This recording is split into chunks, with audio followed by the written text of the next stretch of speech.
Salam alaikum wa rahmatullah, c'est Adam de Ruqya France, marhaba bikoum, bienvenue.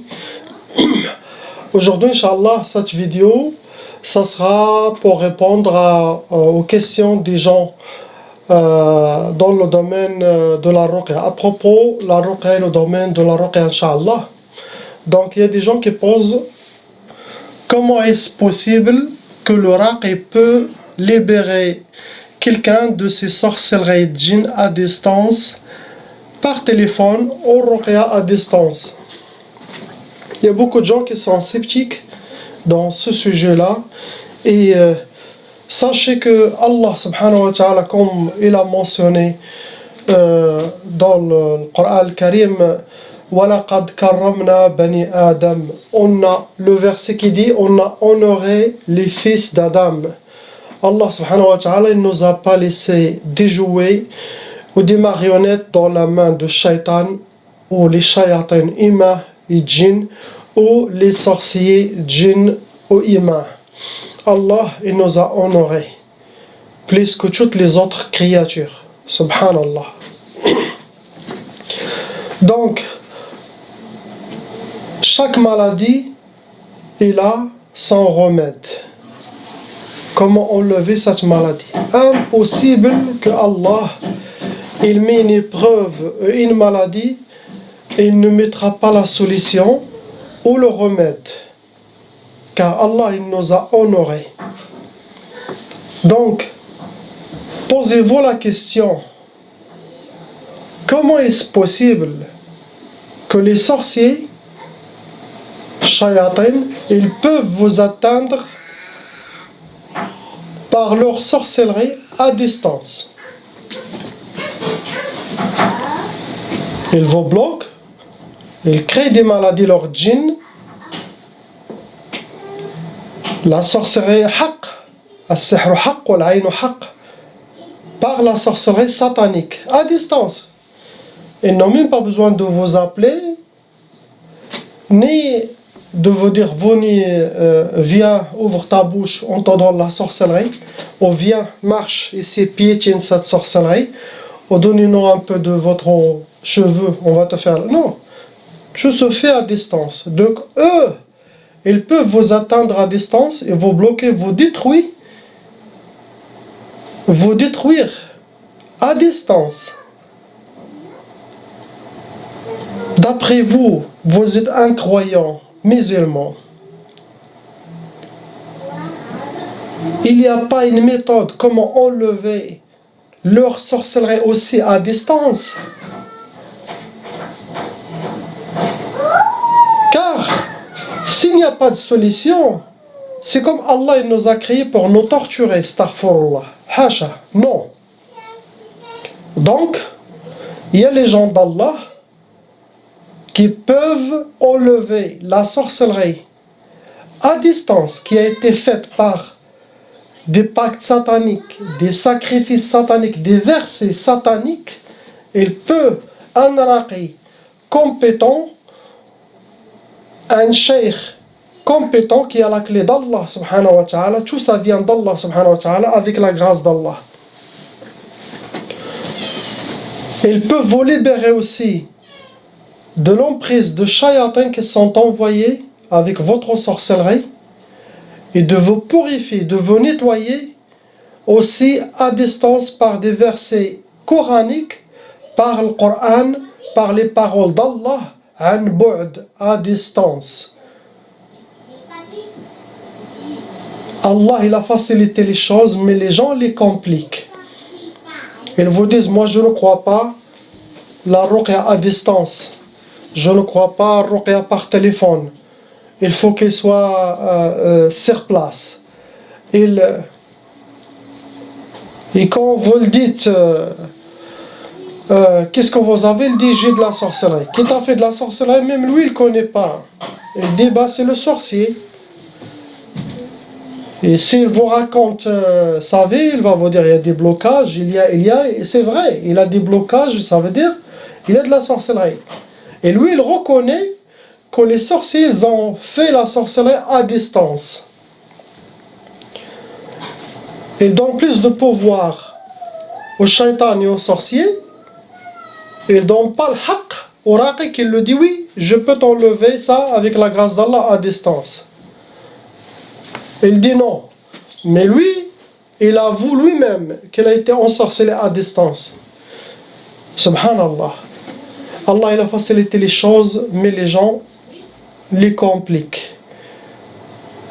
Donc, un raqi expérimenté, un cheikh qui a bien sûr les clés d'Allah subhanahu wa ta'ala, d'agir à distance avec le Coran et salat sur Sayyidina Muhammad sallallahu alayhi wa sallam, et avec les gens d'Allah qui les aident. Et il peut enlever votre sorcellerie à distance et tout ce qui est lié aux sorcelleries. Il doit l'enlever à distance avec la grâce d'Allah. Il ne faut pas compliquer les choses, c'est simple, facile à comprendre. Il n'y a pas de sorcellerie pour enlever la sorcellerie. Il y a que le Coran et salat ala Sayyidina Muhammad sallallahu alayhi wa sallam. Je ne dis pas que toutes les raqis peuvent enlever ce mal à distance, non. Faites salat istikhara, lisez les sites des raqis, regardez. Ils sont connus, je ne parle pas de connus, ça veut dire qu'il y a beaucoup de monde. Ça n'a rien à voir, un raqi qui a trop de monde ou beaucoup de monde, ça n'a rien à voir.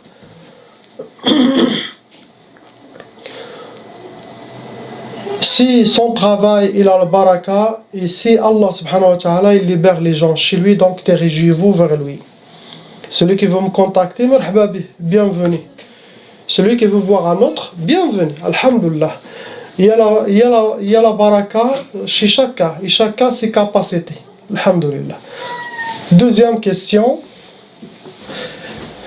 Est-ce que en écoutant les ruqya audio, ruqya MP3, ou les ruqya enregistrés, cela peut enlever les sorcelleries, les tchaba, la sorcellerie transmise par les parents, les djinns, mauvais œil, les pactes sataniques, les sacrifices qui ont été faits chez les sorciers ou par les sorciers. D'après mon expérience, de plus de 15 ans, 17 ans dans ce domaine,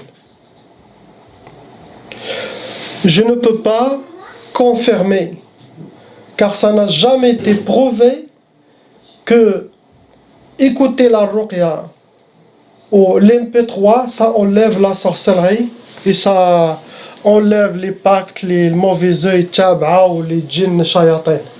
Non. Il faut voir un raqi. Même un raqi qui peut travailler à distance, mais qu'il soit quelqu'un présent, vivant. Sa ruqya, elle est vivante. Car une ruqya enregistrée, elle n'est pas vivante. Ça ne donne pas le même effet que quelqu'un, même il lit sur toi à distance. Elle est vivante. C'est comme si quelqu'un qui est mort et vous le envoyez le Fatiha.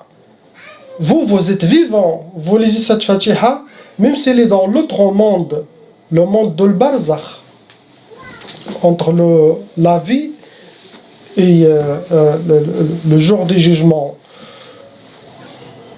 L'autre, il le reçoit. Même il est dans un autre monde. Car celui qui la lit sur lui, il est vivant. Ça donne l'effet, ça réagit. Mais une ruqya enregistrée, ça ne donne pas l'effet. Il faut voir un raqi, il travaille la ruqya sur place, par téléphone, ou même à distance pour vous. Il peut enlever la sorcellerie, les djinns, briser les pactes, enlever la mauvaise œil, tout ce qui est lié aux sorcelleries et djinns. Mais une ruqya audio, non. Il y a aussi un danger. Il y a beaucoup qui étaient étouffés. Ils étaient attaqués. Leur cas s'aggrave. Car c'est comme ils ont réveillé le mal. Les djinns, ils n'aiment pas. Toujours vous mettez des choses comme ça. Donc, ils vont se venger de vous. qu'est-ce que tu cherches? Ça peut faire échapper la ruqya audio, ça peut faire échapper des petits djinns, oui. Mais un djinn expérimenté, non. La meilleure méthode, comme j'ai dit, quelqu'un qui est vivant, qui peut s'occuper de votre dossier, d'enlever votre sorcellerie et attraper les djinns ou les chasser ou les tuer. J'ai beaucoup des emails, vous pouvez lire dans ruqyafrance.com. Il y a beaucoup des emails des gens qui ont essayé ruqya audio, ruqya MP3. L'autre chose, les djinns sont malins. Ils disent, ah, il a commencé à chercher comment se débarrasser. Donc par crainte que après la ruqya audio, vous allez peut-être voir un raqi réel, ou parler avec un raqi au téléphone, qu'est-ce qu'ils disent? C'est déjà arrivé à plusieurs personnes. Ils disent, voilà, ah, il commence à faire la ruqya, allez, on va se calmer, on va calmer quelques symptômes, comme ça il croit que la ruqya audio, il l'a libéré. Et la personne, il croit qu'il dit, ah oui, je sens plus les vibrations, je vois plus les rêves, c'est bon, alhamdoulilah, je suis libéré. Après 2-3 ans, il va voir que la sorcellerie est encore là, car les faits sont là, les blocages, il va voir que tout est bloqué et qu'il n'a rien fait. Et quand ils viennent me voir, je travaille pour eux à distance, même les djinns, ils avouent. Regardez mes vidéos, quand les djinns avouent, ils parlent dans mes séances de ruqya sur place. Tout, ils commencent à rigoler. Et ils confirment ce que je vous dis. La ruqya audio enregistrée, ça ne fait pas enlever la sorcellerie ou faire sortir les djinns.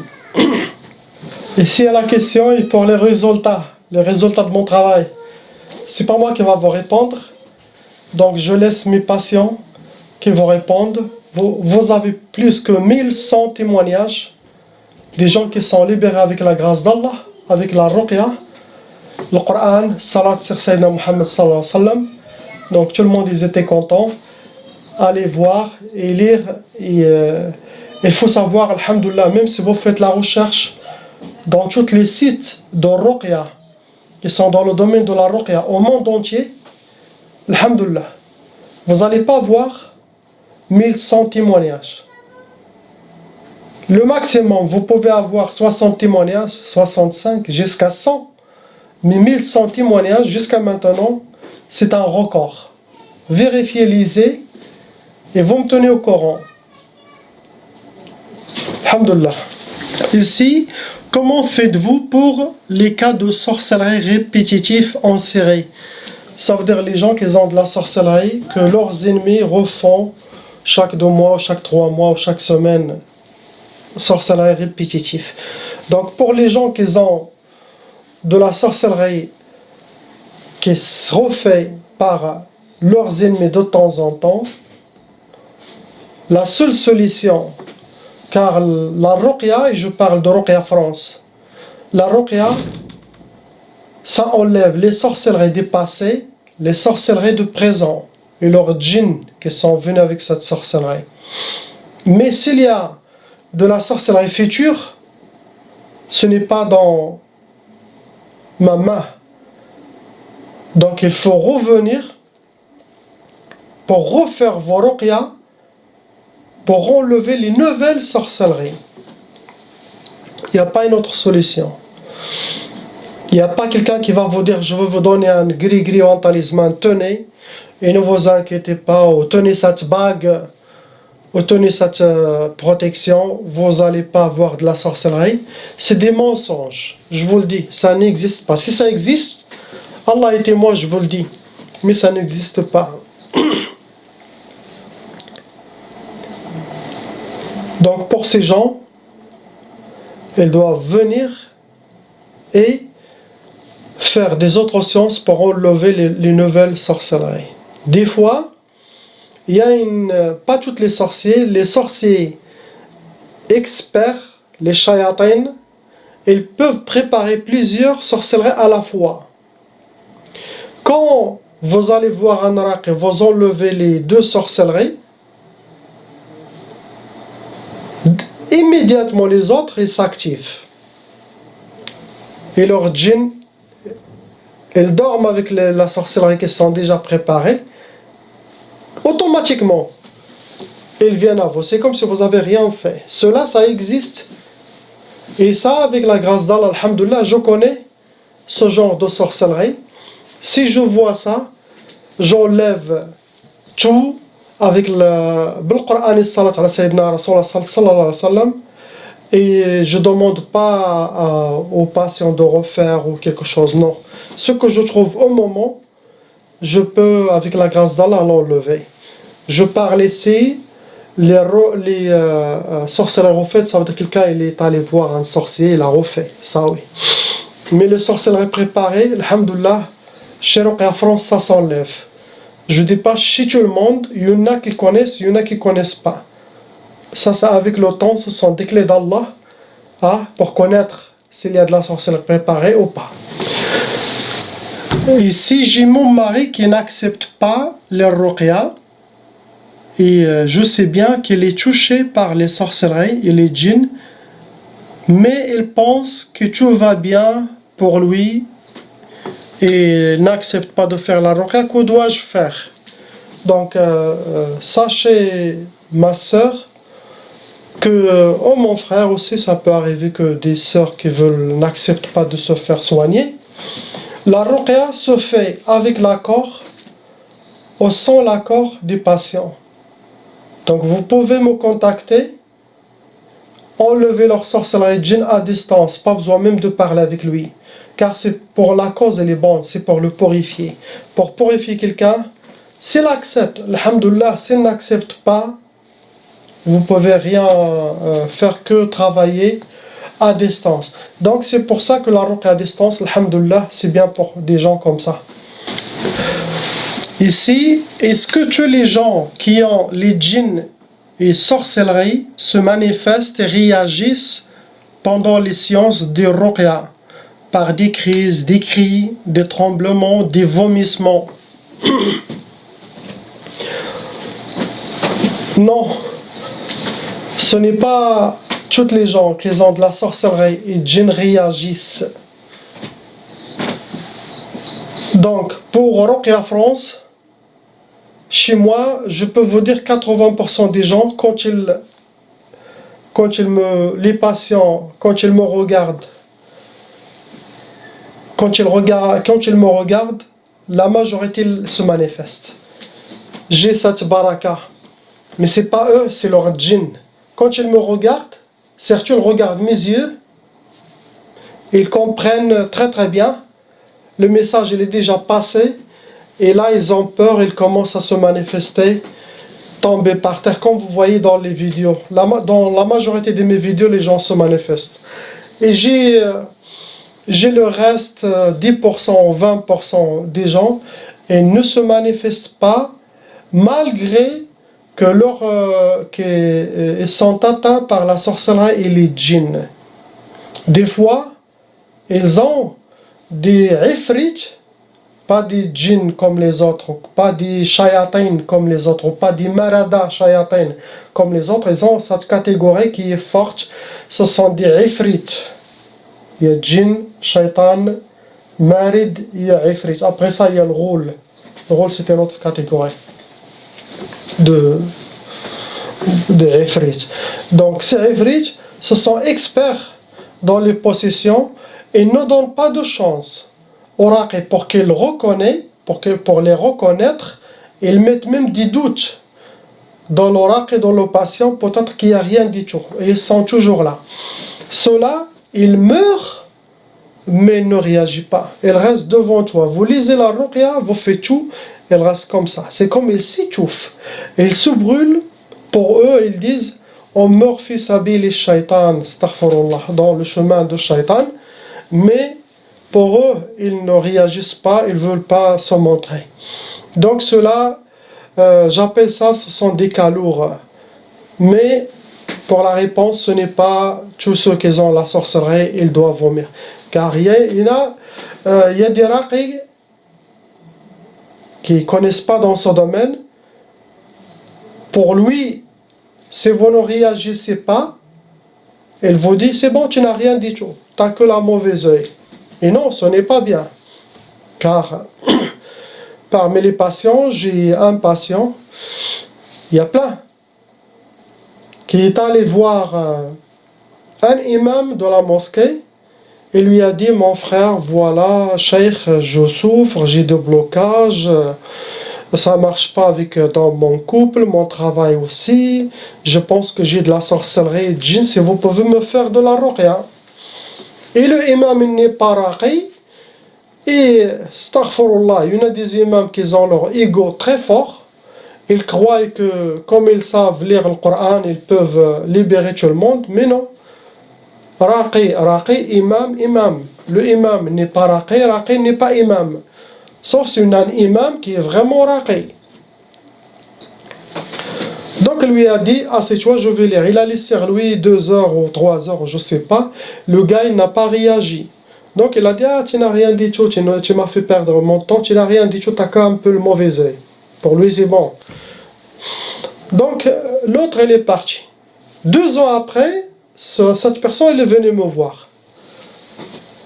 Dites oui, malade, vous pouvez pas. Il m'a raconté l'histoire. Dans les premières 2 minutes, je sais ce qu'elle a et je sais qu'il est touché par sorcellerie djinn, c'est un cas lourd. Et j'ai dit, pourquoi tu n'as pas fait la ruqya depuis 2 ans, maintenant que tu m'as dit? Il a dit non, j'étais chez un imam, il m'a dit ça et j'ai eu confiance. Et j'ai dit, ok, raconte-moi ce qui est arrivé pendant ces 2 ans. Il m'a dit, j'étais marié, j'ai 2 enfants. Il a dit, le divorce. Je me suis divorcé avec ma femme. Il a eu un travail. 15 ans d'ancienneté, ils l'ont, astaghfirullah, fait sortir, ils l'ont foutu dehors, sans rémunération, il a tout fait, tout est bloqué. Et à part ça, il a fait une opération. Malade. Donc regardez, la faute c'est de qui? C'est de l'imam qui a parlé, qui a dit il n'y a que la mauvaise œil. Le gars, il a perdu sa famille par le divorce, il a perdu son rizq, son travail.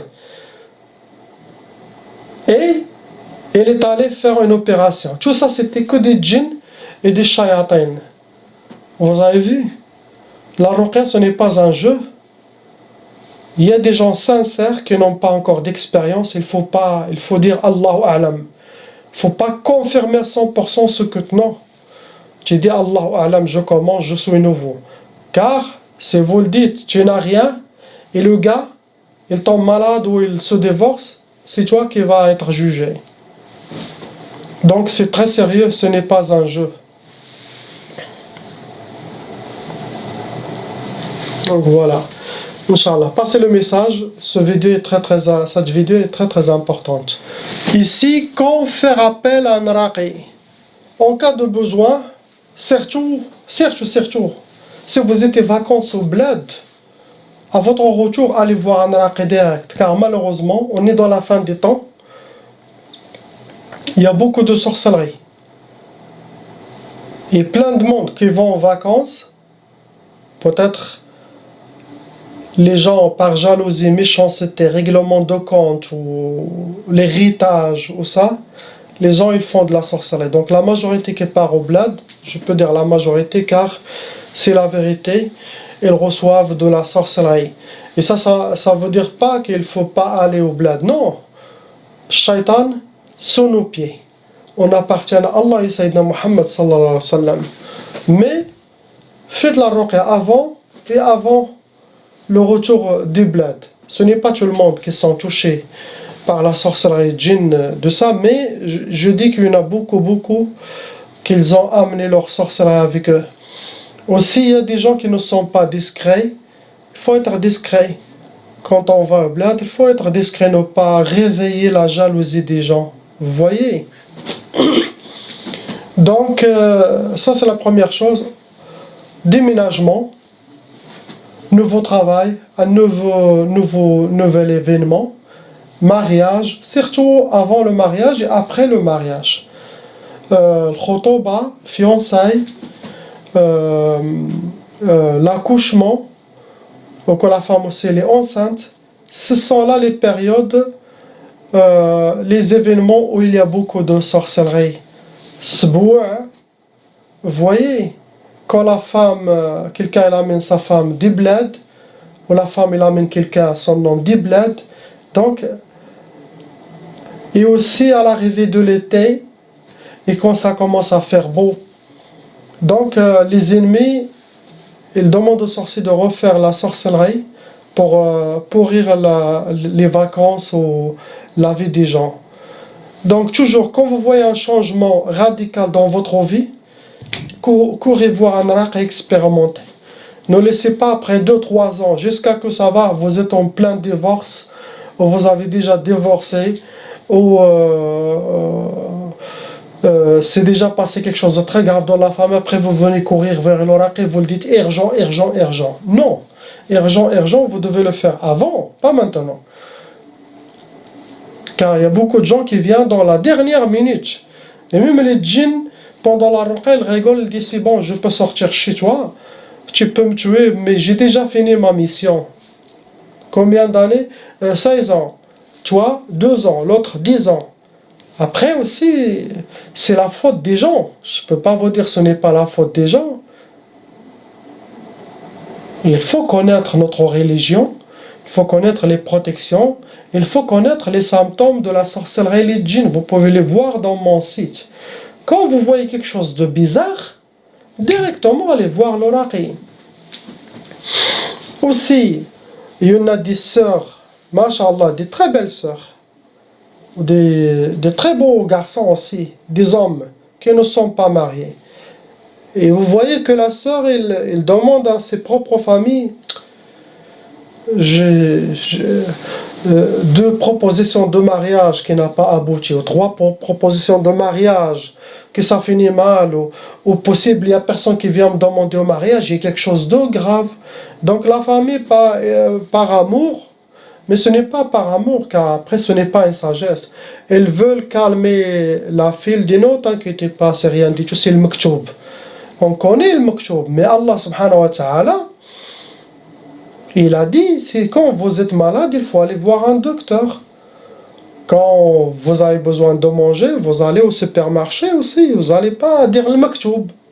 Je vais rester affamé, là.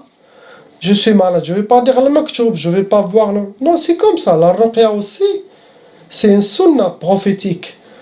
Quand vous voyez des choses bizarres, allez voir l'oracle. Voir 1, 2, 3, jusqu'à que vous tombez sur un, mais au moins, enlever cette malédiction. Après, la fille, il atteint 30 ou 34 ou 40 ans, il n'est pas marié, et quand il vient chez moi, les djinns, je le serre et après il commence à avouer. Depuis quand vous êtes en elle? Depuis 18, quand il avait 18 ans. Combien de sorcelleries? Il y a 5 sorcelleries. De quoi? Tqaf, blocage, mariage, ou djinn amoureux. S'il est venu à la même première année ou 2 ans, ça sera enlevé, la fille sera mariée, tout ça. Mais les gens ils disent muktab, muktab. C'est la compréhension de muktab, ne savent pas qu'est-ce que ça veut dire. C'est écrit là-haut que vous allez être atteint par la sorcellerie et les djinns, c'est écrit là. Mais si vous allez voir un raqi, il fait son travail, Allah subhanahu wa ta'ala, le qalam, celui qui écrit, il change, ça change, yamhi, il efface, il refait de nouveaux destins, subhanallah. Allah il a dit, tu as été chez le médecin, tu as été guéri, c'est bon. Cette épreuve elle a été enlevée. C'est pas muktab, muktab, muktab. Vous n'êtes pas créé pour vous, que vous soyez torturé. Non. Donc, sorcellerie et djinn, il faut faire la ruqya, ne pas dire muktab, muktab, muktab. Ici, ils me disent comment faire pour prendre des rendez-vous pour les ruqya avec Ruqya France ou Cheikh Adam.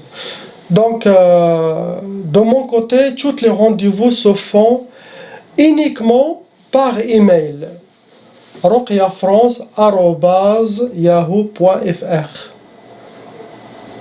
Des fois les gens ils écrivent Ruqya France avec R-O, normalement c'est Q, et Y-A, les gens ils écrivent Ruqya avec K ou avec I.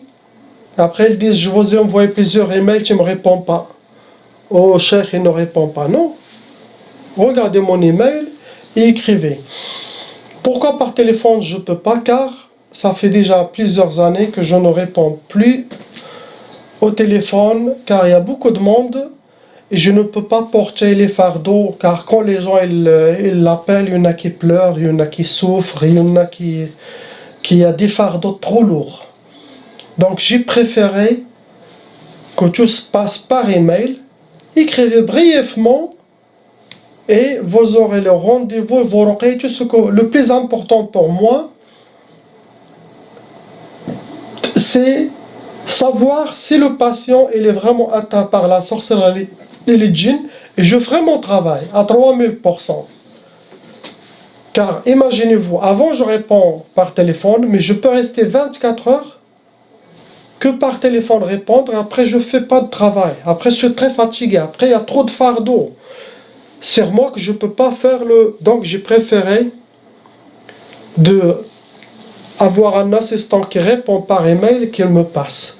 Comme ça, je suis sain et sauf dans ma santé et je fais mon travail comme il faut. Alhamdulillah. Et bifadlillah. Même, je mets un assistant pour répondre au téléphone. Après 2 mois, 3 mois, il me dit je peux pas.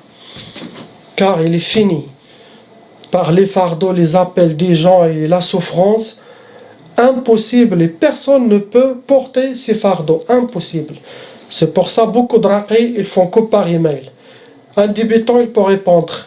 Mais première année, 2, 3, 4 ans après l'arrêt. Croyez-le. Donc c'est pour cette raison. Et aussi, il n'y a pas beaucoup de temps. Chaque personne, quand il appelle, minimum, il va vous garder pour 10 minutes. Mais je dis, pour moi, c'est bon, je connais. Vous avez la sorcellerie djinn. Le temps maintenant, ce n'est pas de parler au téléphone à chaque fois. C'est bon, je procède avec la grâce d'Allah, j'enlève cette malédiction satanique et c'est bon. C'est ce que vous souhaitez. Donc c'est pour ça que je ne réponds pas ni SMS, ni WhatsApp. WhatsApp, j'ai 3000 vidéos, 3000 messages, impossible de répondre ni de gérer. Donc, par le email, et un seul email à la fois s'il vous plaît. Car si vous envoyez 3, 4, 5 emails par jour ou par chacune demi-heure, ils ne vont pas vous répondre, vous allez rester le dernier. Donc, ils font, de toute façon, ils commencent par en bas. Chacun son tour. Ça peut être jusqu'à 1 semaine la réponse. Des fois, l'assistant, s'il est fatigué, malade, donc il laisse tomber 2-3 jours. Je ne vais pas à chaque fois chercher un autre assistant. Et je comprends, car personne ne peut. Aussi dans les emails, il y a des problèmes, il y a des cas lourds, il y a des cas qui font pleurer. Donc, envoyez votre message, attendre votre retour, Inch'Allah, et tout ira bien. Et ici, on a une question très importante. Est-ce que l'imam de la mosquée peut me libérer des sihr et djinns, de sorcellerie des djinns, et me soigner avec la grâce d'Allah de la même manière que le raqi shar'i, qu'un raqi? Ma réponse, 90%, non, ils ne peuvent pas. Car le raqi, comme j'ai dit, Allah il l'a mis, son travail c'est enlever, bifadlillah, la sorcellerie djinn. Il est expert dans l'exorcisme islamique. C'est un raqi. Le imam, son travail c'est pour guider la prière et que les gens prient derrière lui. Sauf si lui, il veut faire ruqya et imam, et c'est impossible d'avoir le temps pour les deux. C'est impossible. Pour gérer son temps, c'est impossible. Donc, je parle des imams qui nous connaissent, qui ne sont pas des raqi. Il ne peut pas vous libérer ni de la sorcellerie, ni des djinns. Et la majorité, ils font plus de mal que du bien. Comme l'histoire que je vous ai racontée. Celui qui a été un cas très très lourd. Et le imam, il a dit, tu n'as pas réagi, donc tu n'as rien dit tout. Et quand je l'ai vu, le gars, il a été un cas lourd après. vous connaissez déjà l'histoire. Donc, il faut voir l'oracle plutôt. C'est pas aller courir à la mosquée. Tu peux aller courir à la mosquée quand vous sentez les symptômes de la sorcellerie pour demander s'ils connaissent un raqi expert. Mais pas pour aller vers l'imam directement, tu le considères comme un raqi. Car il y a des imams qui disent oui, je peux vous libérer, je peux vous faire la ruqya. Pour lui, il dit il faut couler le Coran tout simplement. Mais il y a des imams qui, quand le patient se manifeste, et les djinns se manifestent, ils courent. Il y en a qui sont courus, se sont échappés. Il y en a qui arrêtent la ruqya, ils disent on continue un autre jour, après il n'y a pas de suite. Donc non. Un raqi, il connaît dans ce domaine, il faut aller vers lui. L'imam de la mosquée, non. Y a-t-il des moyens pour se protéger plus efficacement contre les djinns?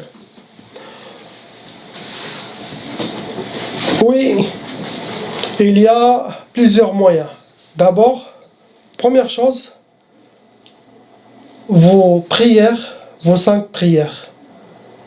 Car celui qui prie, il a plus de protection que celui qui ne prie pas. Déjà, ça c'est la première chose. La prière, le dhikr d'Allah, toujours, ça protège. De s'éloigner de l'haram, de ne pas faire le haram, de ne pas être dans les places de l'haram, de ne pas fumer les cigarettes ou fumer l'argila, chicha, ou aller dans les boîtes de nuit, ou aller dans les places sataniques, bien sûr tu seras protégé des djinns. Mais quand en cas de sorcellerie des djinns, il faut aller voir un raqi expert pour vous libérer, car cela c'est différent. Car cela, ce ne sont pas des djinns squatteurs. Les djinns squatteurs, ils peuvent être partout. Ceux-là, ils viennent squatter votre corps, vous pouvez sentir des vibrations 2-3 jours après. Et ceux-là, ils font le tour de toutes les maisons de la terre pour faire un peu de fitna, pour rendre les êtres humains et montrer leur force, et les rendre mal à l'aise, les inspirer. Ceux-là, ce genre de djinns, je les appelle des djinns squatteurs, ils ne travaillent pas ni avec sorciers, ni ils ne causent pas des blocages, ils ne causent pas ni divorce, ni rien du tout. Donc ceux-là, avec le dhikr d'Allah, vous pouvez les faire chasser facilement avec salat et wudu, Coran, ils partent, ils ne restent pas. Mais en cas de sorcellerie qui sont envoyés, des djinns qui sont envoyés avec la sorcellerie djinn, il faut aller voir un raqi. Car ceux-là, ils sont envoyés avec une sorcellerie, ils ont de l'appui de leurs sorciers, de la sorcellerie, le monde des djinns sataniques pour vous atteindre, squatter votre monde et appliquer la sorcellerie contre vous. Donc cela, la seule protection, c'est aller faire les ruqya, sinon vous-même il faut devenir raqi. Une chose, pour que les djinns ne vous atteignent pas, est-ce qu'il y a une protection ou des gris-gris, ou des talismans, ou des bagues, comme les gens disent? Non, il n'y en a pas ça. Il n'y a que votre iman. Si vous atteignez un niveau très élevé, vous allez avoir une lumière de l'iman qui est aveuglante et qui est impossible que les djinns peuvent squatter votre monde, ni votre corps, ni être autour de vous. Donc ça vous protège, votre iman, votre grade, comment vous êtes proche à Allah subhanahu wa ta'ala.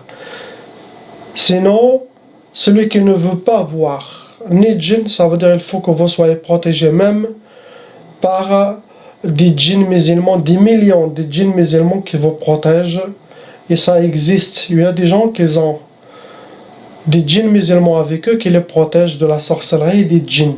Ceux-là, ils n'ont rien du tout, ça existe, mais c'est très rare. C'est plutôt chez les raqis très experts. Les vrais raqis, ils ont des milliers, des millions, des billions de djinns qui les protègent, car toutes ces djinns, ils étaient convertis chez eux pendant 20 ans, 25 ans, 15 ans, ça. Donc, pour cela, il n'y a pas de sorcellerie en eux, il n'y a pas de djinns en eux, car ils ont déjà une armée très, très forte avec eux, et il n'y a pas de djinns chez eux. Il reste que le shaitan qui travaille à distance. waswas, c'est dans leur prière, mais sont moins que les autres gens. Ici, a-t-on besoin d'une ruqya, même si on est croyant? Oui, vous avez besoin de la ruqya toujours, car la croyance, il y a plusieurs niveaux, plusieurs grades de la croyance, de l'iman. Donc, vous savez, Shaitan, il n'a pas laissé personne sur terre à ne pas atteindre, sauf les gens d'Allah subhanahu wa ta'ala et les gens qui sont dans le chemin d'Allah et qui ont un niveau très élevé de l'iman et de leur croyance. Ceux-là, ils n'auront pas besoin d'une ruqya car déjà ils ont un niveau très élevé dans la religion. Surtout, ils sont forts spirituellement. Je ne parle pas de cheikh de charia ou de... Non, ça n'a rien à voir. Il peut être atteint par les djinns, il a besoin aussi de faire la ruqya. Mais si vous êtes fort, surtout spirituellement, c'est ça Shaitan qui craint. Il ne vous approche pas, vous n'avez pas besoin de faire les ruqya. Et quand on fait sa prière quotidiennement et depuis plusieurs années, oui, vous avez toujours besoin de la ruqya, mon frère. Ma réponse est pareille que la réponse de la première. Et peut-on être possédé par un djinn? Oui, vous pouvez même être possédé par des milliers de djinns. Comme j'ai dit, c'est votre relation avec Allah subhanahu wa ta'ala, votre force spirituelle. Comment vous êtes? Est-ce que vous êtes un guerrier d'Allah subhanahu wa ta'ala parmi les gens d'Allah? Spirituellement, les shayatans, ils les connaissent. Ces gens, spirituellement, ils ont un épée. Leur corps spirituel, quand shaitan il vient, il regarde. Il a un vrai épée spirituel avec lui dedans. Les autres, la majorité n'ont pas. Quand il voit ça, il connaît que c'est quelqu'un parmi les gens d'Allah. Il ne faut pas s'approcher car sa spiritualité il va le défendre. Il y en a des gens qui ont une spiritualité faible, même qu'il est un grand cheikh. Il faut faire la différence. Ce n'est pas un docteur dans la charia ou un imam de la mosquée qui est fort. Non, ça n'a rien à voir. Il y a des gens d'Allah cachés, ne sont ni imam ni cheikh, mais spirituellement sont très très avancés, proches à Allah subhanahu wa ta'ala. Ils ont des voiles qui sont ouverts devant eux. C'est cela qu'ils ont. Allah subhanahu wa ta'ala, c'est comme une grade. Ils ont un épée spirituelle. Ce sont les soldats d'Allah. L'humain peut contenir. Vous savez, les djinns, ils peuvent prendre la forme d'une demi-fourmi. Il y en a une catégorie de djinns, ce sont des djinns microbes. Même les djinns eux-mêmes, ils ne les voient pas. Même les djinns, ils ont besoin d'un pour les voir. Alors imaginez-vous. Combien le corps humain? 10 millions. Les gens qu'ils viennent me voir, ils sont possédés, il y en a par beaucoup, des djinns, par peu, par des centaines, mais ceux qui sont vraiment blindés de djinns, la majorité je les vois dans les rues, surtout les vagabonds qui sont dans les rues, qui parlent tout seuls, qui sont très très sales, qui dorment dans la rue, je parle des pires là. C'est ceux-là qu'ils ont des millions de djinns en eux, des shayatins. Ceux-là, même plusieurs ruqya, il le faut, vous ne pouvez pas vous imaginer combien de sciences. Il faut qu'il habite avec un raqi et qu'il reste 1 an, 2 ans chez lui pour qu'il revienne. Car ceux-là, ce sont des cas trop lourds. Ce sont des stations pour les djinns shayatins. Des stations. Comme une station d'avion, comme une station de taxi. Toutes les djinns qui viennent, ils veulent rentrer dans un cœur, il rentre, il dort en lui, ou il reste en lui. Car les djinns, ils aiment avoir un corps humain. Qu'est-ce qui est en réalité le mauvais œil? Mauvais œil, si quelqu'un qui a de la jalousie envers quelqu'un d'autre, qui a de l'envie envers quelqu'un d'autre, qui a un ego très fort et qui est aussi possédé par les djinns et les shayatins, s'il voit quelqu'un, par méchanceté ou par jalousie, il peut envoyer des flèches à cette personne qui vont vraiment l'atteindre. Transperson, ils vont atteindre, toucher le corps de l'ma'youn, li عنده العين. Donc ce sont des flèches. Si vous avez 2, 3, 4 flèches. Désolé, je ne sais pas comment vous aider. Bien sûr, Alexa, même vos scientifiques ne savent pas de quoi je parle. Le mauvais œil. Ça, allez, c'est pour... Donc, ce sont des flèches qui atteignent le patient. Et autant qu'il y a plus de flèches, beaucoup de flèches, la personne aura des blocages, des échecs dans sa vie. Et cela dépend, la mauvaise œil, c'était pourquoi? Pour sa forme, pour sa beauté, pour ses cheveux. Il peut perdre les cheveux d'un coup. Il peut tomber malade, il peut perdre des poids ou il peut grossir. Cela dépend de quelle attention cette mauvaise œil a été ça. Il y a des mauvais œils qui sont conscientes par les gens qui l'ont fait par, ils connaissent, qu'ils ont par jalousie et méchanceté. Il y en a des mauvais œils, même des parents, même de quelqu'un qui t'aime. N'importe qui ne dit pas Bismillahi masha'Allah, qui ne prononce pas le nom d'Allah subhanahu wa ta'ala, quand il voit quelque chose qu'il lui aime, il peut t'envoyer une flèche, une mauvaise œil. Donc si quelqu'un il vous dit un complément, il ne dit pas Bismillah masha'Allah, il faut que l'autre il dit Bismillah masha'Allah, même avec la voix du cœur à l'intérieur. Et ça peut bloquer cette mauvaise œil pour la faire tomber. Mais si quelqu'un il vous dit quelque chose, il ne dit pas Bismillah masha'Allah, c'est ça la mauvaise œil. Vous allez avoir de la mauvaise œil. Même les parents, pour les enfants, ils regardent, il faut toujours dire Bismillah, il faut prononcer le nom d'Allah. Bismillah et masha'Allah, c'est spécial pour protéger de la mauvaise œil. Donc quand on rentre dans un mariage, quand on voit dans un rassemblé, où vous voyez il y a beaucoup de monde qui vous regarde, donc immédiatement à l'intérieur de vous, Bismillah masha'Allah, Bismillah masha'Allah, Bismillah. Il ne craignez rien du tout.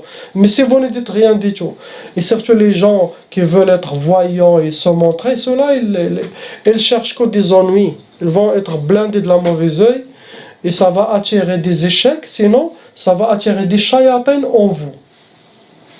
Vous allez être blindés de shayatins, avec le temps, vous devenez satanique. Car toutes les portes sont ouvertes, et les shayatins sont là, ils vont prendre votre contrôle, qu'ils sont venus avec de la mauvaise œil.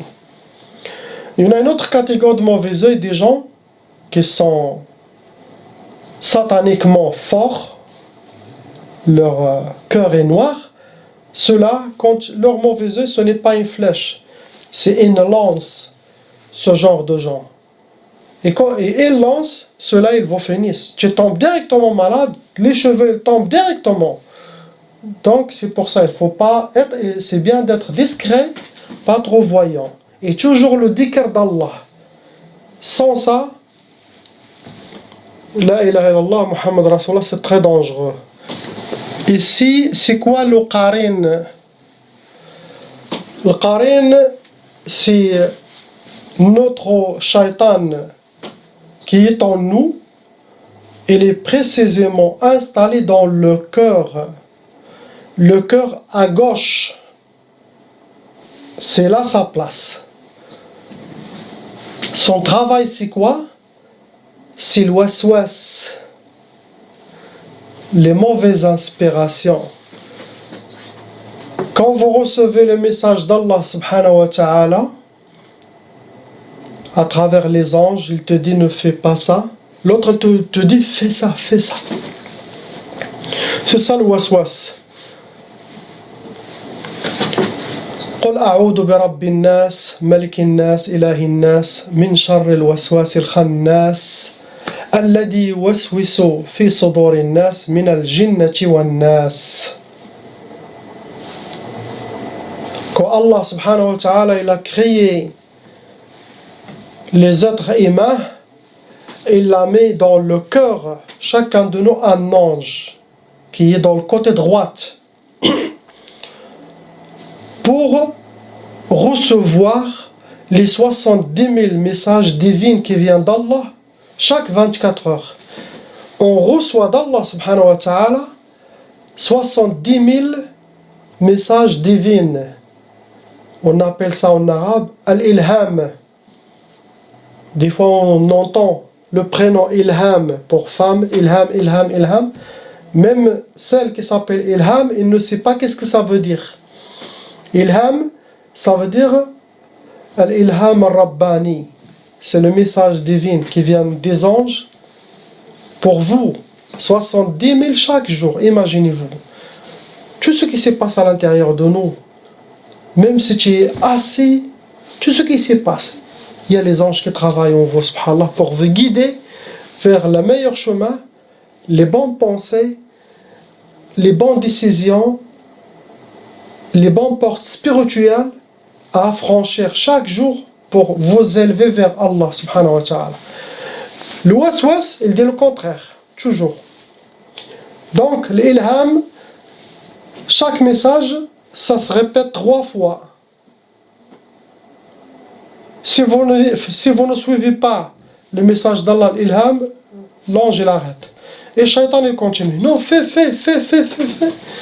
C'est ça le waswas. Donc Shaitan, quand il a vu ça, il a dit, moi aussi je veux mettre un Shaitan dans le cœur. Il y a une seule place, à gauche, pour dire le contraire de ce que Allah veut. C'est ça. La mission sur terre, pour chaque être humain, c'est de convertir son qarin, celui le waswas, qui est avec toi depuis la naissance. Il est toi, il te connaît. Et quand quelqu'un il est atteint par la sorcellerie, les djinns, les shayatins, pour ne pas perdre beaucoup de temps à te connaître, ils vont directement et l'attrapent. Son dossier, ses points faibles, c'est quoi? Ses points forts, c'est qui celle-là, c'est qui lui, et l'autre il le dit tout. La majorité ils disent, car ils n'ont pas le choix. Il y a une armée qui est venue. Eux, ils n'ont pas le droit de le tuer. Car il a un travail spécial, un grand travail pour Shaitan. Donc, ce n'est pas conseillé au djinn de tuer le qarin. Il est là pour aussi détourner la personne de... Donc, il est forcé pour collaborer avec les djinns qui viennent avec la sorcellerie. Il y en a des qarins qu'avec le temps, cela dépend. Ils se calment.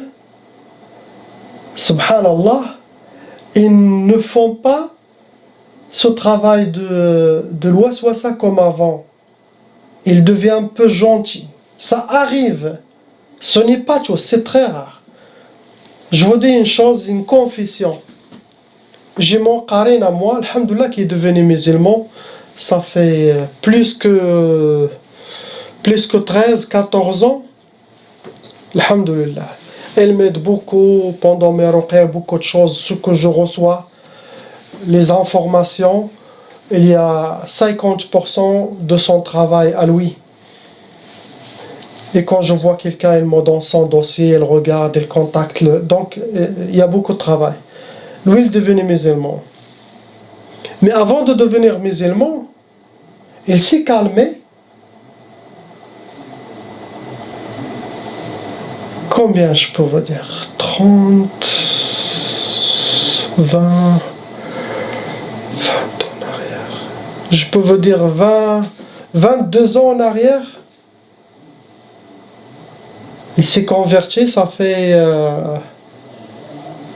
je peux dire 14 ans, comme ça. Mais 20 ans en arrière, les 6 ans avant qu'il se convertit, il s'est calmé, il ne fait pas sa mission comme il faut. Pourquoi? Il me l'a dit, et ça je partage avec vous. Peut-être même ma famille ne connaisse pas ça. J'étais en Inde. J'étais quelqu'un qui cherche toujours la spiritualité. Je cherche le cœur de l'islam. Car Depuis mon enfance, j'ai dit oui, je connais maintenant le Sharia, je connais Hajj, je connais Ramadan, je connais Saum, je connais les prières, mais je ne sais pas, il y a quelque chose qui m'en manque. En fait, je cherche le cœur de l'islam qui est la spiritualité. C'est l'intérieur de l'islam. Je n'étais pas satisfait de l'extérieur, je voulais l'intérieur. Donc je voyageais. J'étais dans plusieurs pays, j'ai vécu en Inde, j'ai vécu en Malaisie, j'ai vécu en Syrie, j'ai vécu en Turquie, j'ai vécu en Chypre, j'ai vécu au Canada, euh, au Maroc, France, l'Espagne. Au Canada, j'étais à Québec, j'étais à Vancouver, British Columbia. Quel pays j'ai oublié, Allah. En tout cas. Donc mes recherches c'était plutôt spirituel. Et je faisais le dhikr depuis mon enfance, j'aime toujours faire le dhikr. Toujours. J'aime toujours dire beaucoup de choses. Donc je cherche de s'approcher, le chemin d'aller vers Allah. C'est ça la vraie, d'aller vers Allah spirituellement. De s'approcher à sa présence divine, à Sayyidina Muhammad sallallahu alayhi wa sallam. En Inde, j'ai vu une place où il y a des éléphants. Donc j'ai monté, j'ai loué pour monter un éléphant, d'aller une demi-heure marcher avec l'éléphant. Subhanallah. Cette histoire, c'est celle-là le début. Mon Qarin, après 5 ans, quand il s'est converti, tu sais ce qu'elle m'a dit? Il m'a dit, tu sais Adam, je n'étais pas méchant avec toi. Il a dit, est-ce que tu te rappelles? Wallah, est-ce que tu te rappelles quand tu m'as fait monter sur l'éléphant? Car il est en moi. Ah oui, j'ai dit oui, c'est ça en Inde. Et il m'a dit, ces deux-là, que je ne plus voulais te faire de mal. J'étais ému, j'ai senti quelque chose de, subhanallah, il a senti un amour, il a senti un changement. Et de là, il a commencé à m'aider. Donc avec le temps, et surtout dans mon domaine de la ruqya et le travail à distance, alhamdoulilah, mes ouvertures spirituelles et le contact avec l'au-delà et les djinns musulmans, et là, je lui ai demandé de faire shahada, il m'a suivi directement. Il a fait shahada, il m'a dit son prénom et toutes les choses. Et de là, il travaille avec moi dans le chemin d'Allah subhanahu wa ta'ala, dans l'islam. Donc ça, c'est un cadeau pour vous. Et c'est vraiment quelque chose de très personnel. Possible, si vous avez la chance d'aller monter sur les chevaux, monter sur les chameaux, faire quelque chose de différent, peut-être, ça peut calmer votre qarin, et peut-être, avec un peu d'effort, il rentre dans l'islam. Ça, c'est mon histoire. Essayez, tout ce qui est bien pour convertir le qarin, faites-le. Après le qarin, il y a le nafs, il y a le ego. Ego, c'est plus fort que le qarin. On va répondre ça dans le prochain message. Je finis avec cette petite histoire. La ilaha illallah, Muhammad Rasulullah. Il y aura plusieurs vidéos de questions-réponses. Donc toujours écrivez vos questions. YouTube, surtout YouTube, sinon par email. Écrivez vos questions. Inch'Allah, ils seront tous groupés par mon assistant. Et quand il y en a 20, 25, il me le passe, je fais une vidéo, ok? Toutes les questions que vous avez, Inch'Allah, surtout des choses spirituelles, les choses que vous voulez savoir, Inch'Allah, j'essaie de vous aider avec la grâce d'Allah par mon expérience et par confirmation à 2000%. Salam alaikum.